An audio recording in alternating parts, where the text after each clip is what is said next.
तो अब हम लोग डिस्कस करेंगे रिप्रोडक्टिव हेल्थ के टॉपिक में पॉपुलेशन एक्सप्लोजन के बारे में। हम जानते हैं कि दुनिया में हिंदुस्तान की सबसे बड़ी समस्या पॉपुलेशन की एक्सप्लोजन बनती जा रही है। पॉपुलेशन इतनी तेजी से बढ़ रहा है कि हमारे लिए हर एक पर्सन को proper nutrition, proper shelter, proper education, proper health facilities provide कर पाना इंडियन गवर्नमेंट के लिए एक बहुत बड़ी प्रॉब्लम बनती जा रही है। हम जानते हैं कि दुनिया में सबसे ज्यादा तेजी से विकास पॉपुलेशन का जो ग्रोथ रेट है वो इंडिया के ही है। भले ही हम सेकंड नंबर में पॉपुलेशन पर आते हैं। जैसे चाइना से जब हम तुलना करते हैं तो कुछ चीजें चाइना की हैं। चाइना ने अपने पॉपुलेशन के ग्रोथ रेट को लगभग स्टेशनरी स्टेट पर ला दिया है, जबकि हमारा जो पॉपुलेशन का जो ग्रोथ है वो अभी भी इस स्टेज पर है कि लास्ट ईयर के डेटा के अकॉर्डिंग या जो करंट जो डेटा चल रहा है उसके अकॉर्डिंग हमारे कंट्री का पॉपुलेशन डबल होने में अप्रॉक्स 40 इयर्स लगेंगे। हालांकि एनसीईआरटी ने जो डेटा बताया है पॉपुलेशन एक्सप्लोजन का वो 2001 का डेटा दे रखा है। तो वो चीज अभी हम आपको बताते हुए चलेंगे। जो फैक्ट्स आपको याद रखने हैं वो आपको एनसीईआरटी के याद रखने हैं, लेकिन करंट सिनेरियो में क्या क्या चीजें चल रही हैं उसकी भी जानकारी आपको होना बहुत जरूरी है। अब मैं जैसे बात करूं आपसे पॉपुलेशन एक्सप्लोजन की, तो ये कब होना शुरू हुआ, इसकी शुरुआत कब हुई? तो ये देखा जाता है कि आगे जब एज ए मेडिकल स्टूडेंट जब आप पढ़ेंगे तो कम्युनिटी मेडिसिन या पीएसएम का एक प्रॉपर एक सब्जेक्ट आपको पढ़ना है, जिसमें आप देखेंगे इन सारे एस्पेक्ट्स पर आपको चर्चा करना होगा। वहां पर जब हम पढ़ते हैं तो पता चलता है कि 1920 से पहले हिंदुस्तान की पॉपुलेशन लगभग कांस्टेंट पॉपुलेशन थी। क्यों था ऐसा? तो उस चीज को अगर हम देखें तो 1920 से पहले, इसलिए 21 को हम एक ट्रांजिशन फेज कहते हैं, एक ऐसा फेज जिसके बाद हिंदुस्तान के पॉपुलेशन का इतिहास ही बदल गया। इसके पहले हिंदुस्तान का पॉपुलेशन टोटली अलग था। इसके पहले था हमारे कंट्री में stationery state of population. Bharat की पॉपुलेशन लगभग कांस्टेंट थी। इंडिया की पॉपुलेशन 1921 से पहले लगभग कांस्टेंट थी। इसके पीछे रीजन क्या था? और 1921 के बाद लगातार बढ़ रही है, इसके बाद लगातार ये बढ़ती जा रही है। इसमें कौन कौन से स्टेजेस आए, उन सारी चीजों को अगर हम समझें तो हम देखते हैं कि 1921 से पहले, हालांकि इस बात का जिक्र एनसीईआरटी ने नहीं किया, लेकिन फिर भी आपके इंटरेस्ट के लिए मैं ये बात आपको बता रहा हूं कि 1921 से पहले ग्रोथ रेट को मेजर करने का तरीका होता है कि हमारे कंट्री का बर्थ रेट कितना है और डेथ रेट कैसा है। ठीक है, तो बर्थ रेट कैसा है और डेथ रेट कैसा है, इसी के डिफरेंस से हम ग्रोथ रेट पता करते हैं। एक्चुअली 1920 तक बर्थ रेट भी इंडिया का हाई था और डेथ रेट भी बहुत हाई था। मैं अपने फैमिली में बताऊं, मेरे नाना नानी के 14 चाइल्ड्स हुए, जिसमें सिर्फ 2 लोग बचे। अब आप इससे अंदाजा लगा सकते हैं कि इस दौरान इंडिया में कितना डर था बच्चों को लेकर के। आज भी आप गांव में जाएं तो लोग उसी डर में जीते हैं। आज भी लोग बहुत सारे बच्चे पैदा करते हैं। उसके पीछे कारण यही है कि उनको डर लगा होता है कि कहीं किसी बीमारी से डेथ ना हो जाए। तो पुराने समय में जब आप देखते हैं, हमारे पुरानी जब आप फैमिली हिस्ट्रीज में जब आप जाएंगे तो देखेंगे उस समय बर्थ रेट भी ज्यादा था और डेथ रेट भी ज्यादा था। इस वजह से ग्रोथ रेट लगभग 0 था और इंडिया की पॉपुलेशन उस समय 350 मिलियन थी। ये डेटा एनसीईआरटी ने दे रखा है। इसके बाद क्या हुआ?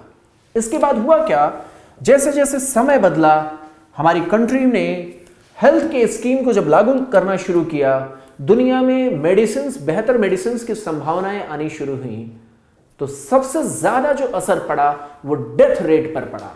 किस पर पड़ा? डेथ रेट पर। डेथ रेट पर क्या फर्क पड़ा कि धीरे धीरे करके डेथ रेट कम होने लगा।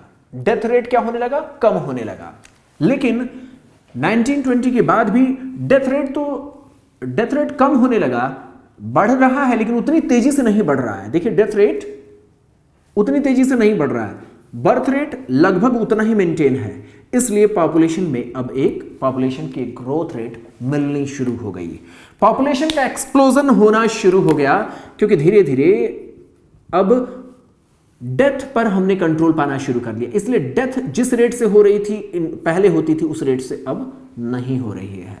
अब क्या हुआ, बर्थ रेट पर, अब बर्थ रेट जो है उस पर हमने धीरे धीरे अब कंट्रोल पाना शुरू कर दिया। मैं इसको एरो से दिखा रहा हूं, इसको इंक्रीज मत समझिएगा, बस इसके हम स्ट्रेंथ बताना चाहते हैं कि बर्थ रेट अभी ज्यादा है, अभी कम है, डेथ रेट काफी घट गया है।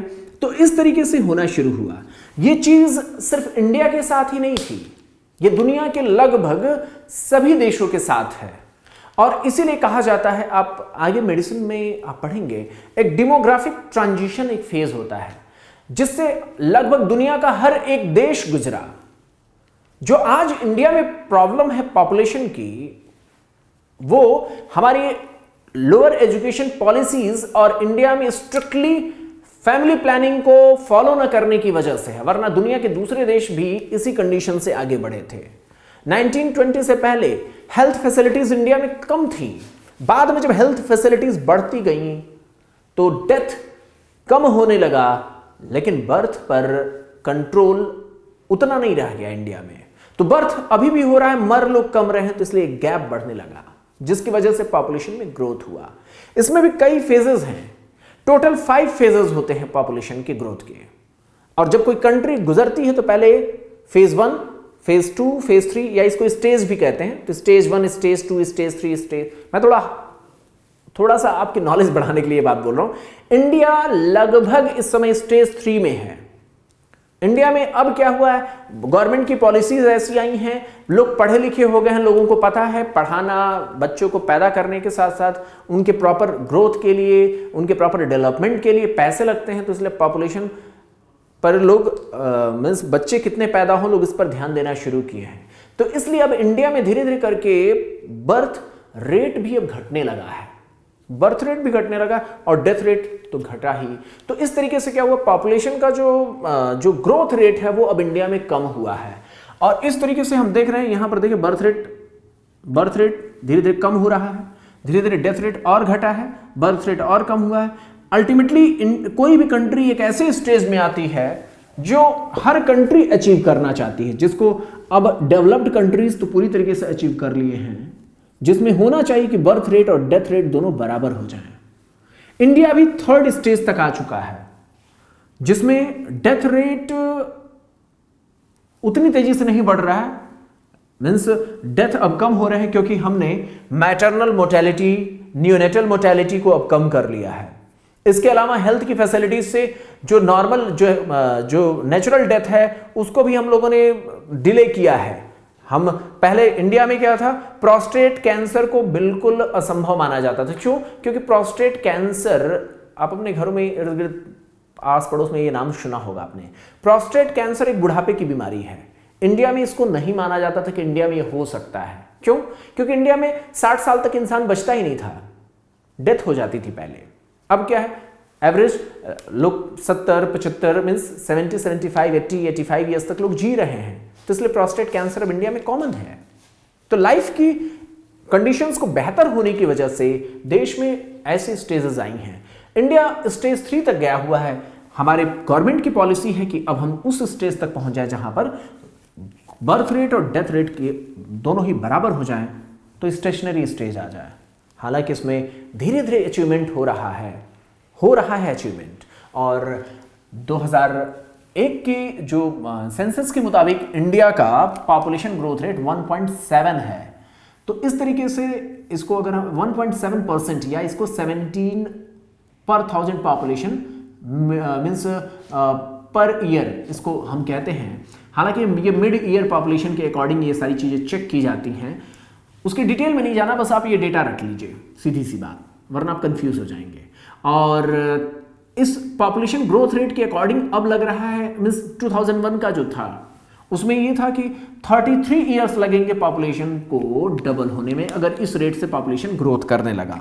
हालांकि 2016, अब ये एडिशनल बात मैं आपको बता रहा हूं, लेकिन चूंकि आप एक जागरूक, एक रिस्पॉन्सिबल सिटीजन है, इसलिए मैं आपको कुछ एडिशनल इंफॉर्मेशन बता रहा हूं। करंटली हमारे कंट्री का जो पॉपुलेशन ग्रोथ है वो अप्रॉक्सीमेटली 1.3 के अकॉर्डिंग है, जिसके अकॉर्डिंग 40 इयर्स के आसपास लगने चाहिए, यानी पहले 33 साल में 33 इयर्स में जो पॉपुलेशन डबल हो जा रहा था वो अब अप्रॉक्सीमेटली 40 इयर्स के आसपास अब लगेंगे पॉपुलेशन को डबल होने में। यानी हमने पॉपुलेशन के डबल होने का जो रेट है उसको हमने डिले कर रहे हैं। इससे ये पता चल रहा है कि हमने बर्थ पर भी अब कंट्रोल पाना शुरू कर लिया है और अल्टीमेटली हमारे देश का टारगेट यही है कि हम इसको धीरे धीरे लेकर के 0.5 तक जाएं, फिर 0 तक ले जाएं, तभी हमारे कंट्री में ये हो सकता है। हालांकि ये सारी बातें मैं आपको एक एडिशनल नॉलेज दे रहा हूं कि इस तरीके से हम धीरे धीरे प्रोग्रेस कर रहे हैं। 2001 का डेटा आपकी एनसीईआरटी की बुक में दिया हुआ है। अब सोचिए कितनी बड़ी प्रॉब्लम है, इतनी सारी कोशिश के बावजूद भी 2014 के पॉपुलेशन के नंबर के अकॉर्डिंग इंडिया की पॉपुलेशन करीब 131 करोड़ है इस समय। बहुत बड़ी पॉपुलेशन है जिसमें सबको न्यूट्रिशन, सबको फूड, सबको शेल्टर, सबके लिए जीने की सारी सुविधाएं प्रोवाइड कर पाना बहुत मुश्किल होगा। इसीलिए पॉपुलेशन पर कंट्रोल करना जरूरी है। आप आगे कम्युनिटी मेडिसिन में आप पढ़ेंगे, इन सारी चीजों पर आप डिस्कस करेंगे, आपको पढ़ने का मौका मिलेगा कि एक इंसान को जीने के लिए कमरे का एरिया कितना होना चाहिए, उसके पास कितना हवा मिलना चाहिए, उसके कमरे में रोशनी कितनी होनी चाहिए, एक कमरे में कितने लोग रहने चाहिए, उसकी वेंटिलेशन कितनी होनी चाहिए।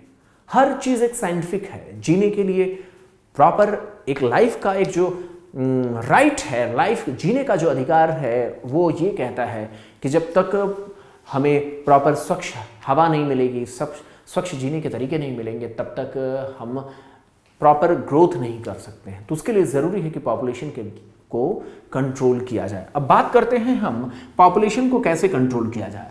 डेथ पर तो हमने कंट्रोल कर लिया। डेथ पर जैसे मदर के लिए मैटरनल मोर्टेलिटी रेट हो गया, चाहे infant neonatal mortality rate, infant mortality rate, या फिर जो एल्डरली जो डेथ रेट थी, इन सभी पर अलग अलग तरीके से हमने कंट्रोल किया।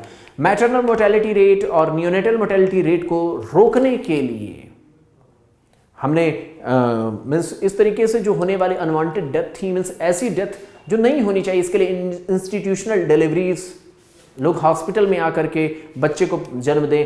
इवन अलग अलग स्टेट्स में डिलीवरी के लिए मदर को घर से उठा करके वहाँ तक ड्रॉप करने तक की गवर्नमेंट ने फैसिलिटी कर रखी है कि वो हॉस्पिटल तक जाएं, वहाँ फूड फ्री है, पहुँचना फ्री है, उनके न्यूट्रिशन फ्री है, सारी चीज़ें फ्री हैं। तो इससे क्या हुआ, न्यूनेटल मोर्टेलिटी और मैटरनल मोर्टेलिटी पर बहुत बड़ा कंट्रोल लगा है, डेथ पर कंट्रोल लगा है। लेकिन अभी बर्थ पर हम उतनी तरीके से सक्सेसफुल नहीं हो पाए हैं। शायद कुछ लोग कहते हैं कि अगर संजय गांधी ने, इंदिरा गांधी के बेटे थे, उन्होंने अगर पॉपुलेशन के कंट्रोल के लिए उन्होंने जबरदस्ती तमाम ऐसे मेथड्स अपनाए थे जो कि शायद अभी भी डिबेट का एक पार्ट है कि वो दुनिया की शायद सबसे बेहतर योजना थी या सबसे बदतरीन योजना थी। उसके पीछे रीजन ये था, सबसे बेकार योजना थी, क्योंकि प्रॉब्लम ये है कि हम किसी को बर्थ के लिए हम कंपेल नहीं कर सकते कि वो बर्थ को रोकें, हम सिर्फ उन्हें बता सकते हैं। हमारी योजनाएं ऐसी होती हैं क्योंकि कौन कितने बच्चों को जन्म देगा ये उसका पर्सनल राइट है, वो खुद डिसाइड कर सकते हैं, उनको खुद डिसाइड करने का अधिकार होना चाहिए। गवर्नमेंटल लेवल पर हम सिर्फ और सिर्फ उन्हें इनकरेज कर सकते हैं कि आपके बच्चे अच्छे हों, इसलिए आप उनको प्रॉपर न्यूट्रिशन दे सकें, उनकी प्रॉपर सर्वाइवल के लिए कम से कम बच्चा पैदा करें। तो बर्थ पर कैसे कंट्रोल करेंगे? बर्थ पर कंट्रोल करना इसलिए जरूरी है ताकि हम पॉपुलेशन को रोक सकें। इसके लिए कॉन्ट्रासेप्टिव मेथड्स अपनाए जाते हैं। कॉन्ट्रासेप्टिव मेथड्स, कॉन्ट्रासेप्टिव मेथड्स में क्या होता है? कॉन्ट्रासेप्टिव मेथड्स में यह बात कही जाती है कि हम यहां पर जब देखते हैं कॉन्ट्रासेप्टिव मेथड्स में, तो इसमें होता है नेचुरल मेथड ऑफ कॉन्ट्रासेप्शन, जिस पर अभी हम चर्चा करेंगे। आर्टिफिशियल मेथड्स पर हम बाद में चर्चा करेंगे। आज हम बात करेंगे अभी इस लेक्चर में नेचुरल मेथड ऑफ कॉन्ट्रासेप्शन। इसमें हम बात करेंगे पीरियोडिक एब्स्टिनेंस। इसमें क्या होता है? पीरियोडिक एब्स्टिनेंस में मेंस्ट्रुअल साइकिल के उन दिनों में जब यह अनुमान हो कि अब ओवुलेशन हो सकता है, उस दौरान बिल्कुल भी सेक्स नहीं किया जाना चाहिए। जैसे एक नॉर्मल नेचुरल पीरियोडिक जो ये साइकिल है, मेंस्ट्रुअल साइकिल, उसमें अगर हम 28 डेज का बोलते हैं, 28 डेज का बोलते हैं, तो इसमें मिड में 14 डेज पर क्या होगा? 14 डेज पर ओवुलेशन होता है। तो आप जानते हैं ये लगभग 24 टू 48 आवर्स तक जिंदा रहेगा, 24 टू 48 आवर्स तक एग जिंदा रहेगा। अब आप ये नहीं कह सकते हैं कि 14 डेज पर ही ओवुलेशन होगा, वो थोड़ा पीछे भी हो सकता है और थोड़ा आगे भी हो सकता है। तो +- 3 डेज अगर हम सेक्स को अगर हम ना करें, इसको रोका जाए, तो पॉसिबल है कि पॉपुलेशन मीन्स उस दौरान सेक्स से बचे कोई अगर फैमिली, तो उससे क्या होगा कि ओवुलेशन के दौरान सीमेन यानी स्पर्म फर्टिलाइज नहीं होंगे, तो बर्थ पर कंट्रोल पाया जा सकता है। तो इसीलिए कहा जाता है कि एक नॉर्मल मेंस्ट्रुअल साइकिल में 10 से 17 दिन तक इस दौरान बीच के 1 हफ्ते सेक्स नहीं किया जाना चाहिए, तो बचाव हो सकता है। लेकिन आप जानते हैं आइडियल ये मेंस्ट्रुअल साइकिल ऐसा तो है नहीं कि 28 डेज का ही आता है। आप एज ए डॉक्टर जब बाद में आप देखेंगे कि फीमेल का मेंस्ट्रुअल साइकिल 25 से लेकर के 31 डेज तक होता है, इससे भी आगे जा सकता है। इस तरीके के बहुत फ्लक्चुएशंस होते हैं फीमेल के मेंस्ट्रुअल साइकिल में। तो इस दौरान कहां से कहां हम बचने की कोशिश करेंगे, इस पर क्या होता है, एक अलग सा फार्मूला होता है, उसको आप एज ए मेडिकल स्टूडेंट आप पढ़ेंगे। इसमें क्या होता है, फार्मूला ये होता है कि लॉन्गेस्ट जो लेडी का जो मेंस्ट्रुअल साइकिल चलता हो उसके डेज के लिए एक करके, फिर उसका लोवेस्ट जो डेज होते हैं उनके बीच के फिर गैप से हम अनुमान लगाते हैं कि यहां से यहां में से एक बड़ी रेंज हम बनाते हैं। वो फार्मूला आप आगे चल करके पढ़ेंगे, मैं अभी नहीं बताऊंगा। लेकिन ये है कि अब यहां तो 28 डेज का हमने आइडियल साइकिल मान करके एनसीईआरटी के बेसिस पर बताया, लेकिन जब आप रियल में बात करेंगे, आप फीमेल से जब फीमेल का जो मेंस्ट्रुअल साइकिल है उसमें क्या है 25 से लेकर 31 डेज तक का ये साइकिल कितने भी दिन का हो सकता है।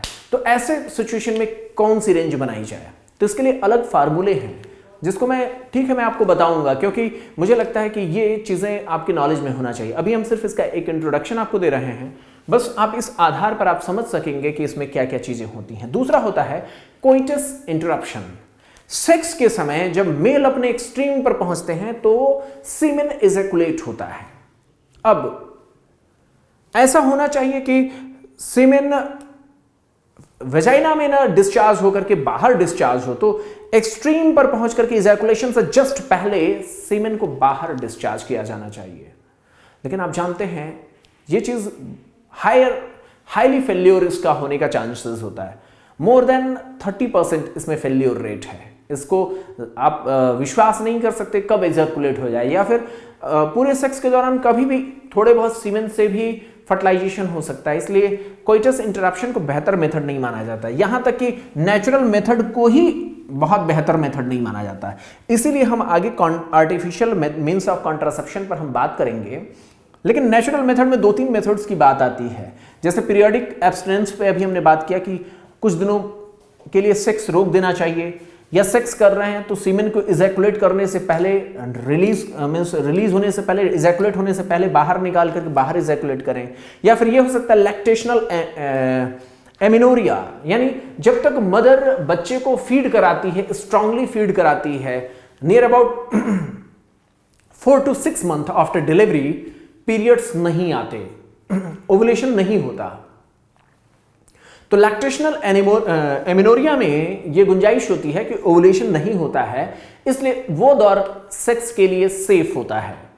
लेकिन क्या इस बात की कोई गारंटी है क्या कि ओवुलेशन नहीं होगा? ये बात कहना मुश्किल है। तो इसका भी फेल्योर रेट काफी हाई है कि ये मान लिया जाए कि जब तक फीमेल इंटेंशनली बच्चे को फीड कराती है तब तक मेंस्ट्रुअल साइकिल सीव्स रहते हैं, इसलिए सेक्स करना सेफ है, या फिर फर्टिलिटी की गुंजाइश नहीं है। ऐसा नहीं हो सकता है, कुछ मामलों में इसके भी फेल्योर रेट होते हैं। तो इसलिए ये जितने भी नेचुरल मेथड हैं ये हैं, लेकिन इतने सेफ नहीं हैं। इससे ज्यादा सेफ मेथड की जरूरत है, और इसीलिए आर्टिफिशियल मेथड्स अप्लाई किए गए। इन आर्टिफिशियल मेथड्स के बारे में हम लोग नेक्स्ट लेक्चर में डिस्कस करेंगे। इसमें हमने बात किया पॉपुलेशन एक्सप्लोजन के बारे में और natural method of birth control के बारे में हम लोगों ने चर्चा किया है।